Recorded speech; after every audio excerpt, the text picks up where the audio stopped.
तर नमस्कार मंडळी, परत एकदा आलोय पण नवीन व्हिडिओ घेऊन. आणि मंडळी, आजचा एपिसोड बघितला असाल तर तुम्हाला समजलं असेल की एपिसोड मध्ये कोण काय केले आणि कोण काय नाही ते.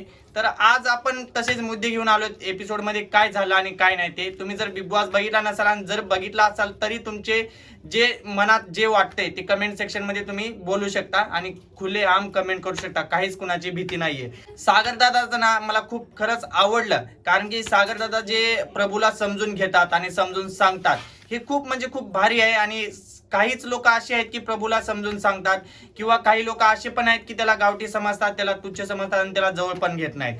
पण यामधूनच सागर दादा खरंच एक नंबर माणूस आहे आणि सागर दादाने त्याला जवळ घेऊन एवढं भारी समजवतो, त्याच्यासोबत मजा करतो, मस्ती करतो. हे बॉन्डिंग त्यांची एकदम भारी वाटते. मला तर पर्सनली चांगली वाटते. तुम्हाला कशी वाटते ते कमेंट करून नक्की सांगा. करणचा डायलॉग मित्रांनो, ती करणचा डायलॉग ऐकला का तुम्ही? भाई पैसा आहे तरच सगळं आहे. आणि हा खरोखरच पैसा आहे तरच सगळं आहे. आणि दुसरी गोष्ट मित्रांनो, ज्यावेळेस ती रडत होती, ज्यावेळेस रुचिता रडत होती त्यावेळेस चावी नाही दिला. एखाद्याचं इमोशन सोबत खेळून चावी नाही दिला तर नाही दिला, पण तिथे जाऊन त्या चावीचा उपयोग पण नाही केला. मला तिथे करणचं थोडं ऍटिट्यूड वाटलं आणि थोडंसं गलत वाटलं. काहीतरी चुकीचं आहे करणचं. असं आपल्या फॉलोअर्सचा जर घमंड दाखवत असाल तर हे चुकीचं आहे. हे सगळी जनता बघते आणि तुम्ही हे सगळं फॉलोअर्सच्या घमंडवरती असं करून नाही चालत. तिथं एक शो आहे आणि लोक तुमचा शो बघण्यासाठी आलेत. तुम्ही काय करता तिथे, काय खेळता तुम्ही तिथे, ते बघण्यासाठी आलेत ना की तुम्ही जाऊन गपचूप एखाद्याची इमोशन घ्यायचं आणि तिथं जाऊन ठेवायचं आणि सरळ बोलायचं की आम्हाला नाही जमत, आम्ही खेळणार नाही, तूच हो कॅप्टन. हे चुकीचं वाटलं मला तर तिथं, कारण की करणने असं वागायला नाही पाहिजे होतं. हा, आणि सोनालीवर मित्रांनो रुचिता काय भडकली यार. कोल्हापूरची, खरंच कोल्हापूरची तिखट मिरची आहे अशीच मला असं मला तिथं वाटलं. माहिती आहे काय भडकली खरंच. सोनालीनं असं डायरेक्टली बोलायला नाही पाहिजे होतं की तिनं डायरेक्ट शिव्या घालून बोलली. मग तिनं काय भडकली त्यावेळेस सोनाली गपचूप बसली, नाही तर सोनालीचा होताच आज कानफटचे. मित्रांनो, आता मला ह्या गोष्टीवर वाईट बोलायचं नाहीये, पण कुठलंही गाणं असू द्या, कुणीही गाणं म्हणते वेळेस एक ना एक व्यक्ती रडत का आहे तिथे? म्हणजे असं ओव्हर ऍक्टिंग का करत आहे?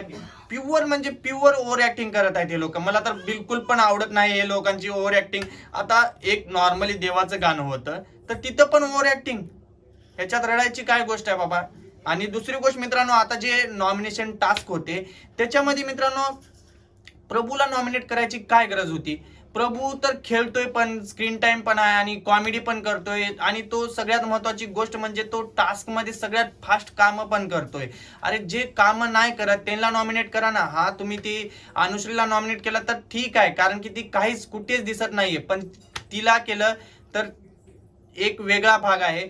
पण प्रभूला का? प्रभूला नॉमिनेट करायची गरजच नव्हती, कारण की प्रभू खेळतोय, दिसतोय आणि सगळंच करतोय. पण त्या बिचाराला फक्त आणि फक्त हे पर्सनली जाऊन नॉमिनेट करत आहेत. तो म्हणजे ते बोलली होती तिने की हे गावठी लोक आहेत, हे असं बोलल्यामुळे ती नॉमिनेट करते, बाकी काहीच विषय नाहीये त्याच्यात. आणि मित्रांनो, दिव्याला हे पर्सनली घेऊन नॉमिनेट केलेलं आहे. माहिती आहे का? कारण की ह्याला माहिती आहे दिव्या पॉवरफुल आहे, कारण ती शब्दाला शब्द देते, त्याच्यामुळे हिला नॉमिनेट केलेलं आहे. आणि मित्रांनो, सगळ्यात महत्वाची गोष्ट, पर्सनली काढू नका तिथे, पर्सनल जाऊन हेट देऊ नका. जे खेळत नाहीत, खरंच गेम त्यांचा नाहीये, त्यांना नॉमिनेट करा. आणि दुसरी गोष्ट मित्रांनो, तन्वी जे आहे ना ते रोशन दादाला पर्सनली हेट करत आहे. आता फक्त नॉर्मली रोशन दादा तिथं सांगत होता तिला की तू बोलू नको, त्याच्यात काय चुकलं बाबा एवढं की ते समजून सांगते, तू शब्दाला शब्द देऊ नको, भांडणं होतात. तर ती बोलते की मला याने ज्ञान पाजळा, मला येऊन असं तसं बोलून नॉमिनेट केले, हे चुकीचा होता गेम. मला तर आज जे नॉमिनेशन झाले ना त्याच्यातले अर्धे नॉमिनेट जे झाले ते एकदम चुकीचे वाटले. आणि करणचा आजचा गेम तर मला बिलकुल नाही आवडला. आणि करणनं जे केला, पॉवर कीचा जे फालतू मध्ये यूज केला ना, ते तर बिलकुल पण नाही आवडला. आणि पब्लिकला पण नाही आवडला असेल, कारण की सगळ्यांना माहिती आहे त्या चावीचा उपयोग करायचा आहे, पण करणनं काहीच नाही केला. असं जर चाललं तर तुम्ही मग डायरेक्ट ट्रॉफी देऊन टाका ना तिच्या हातात. कशाला तुम्ही गेम खेळताय?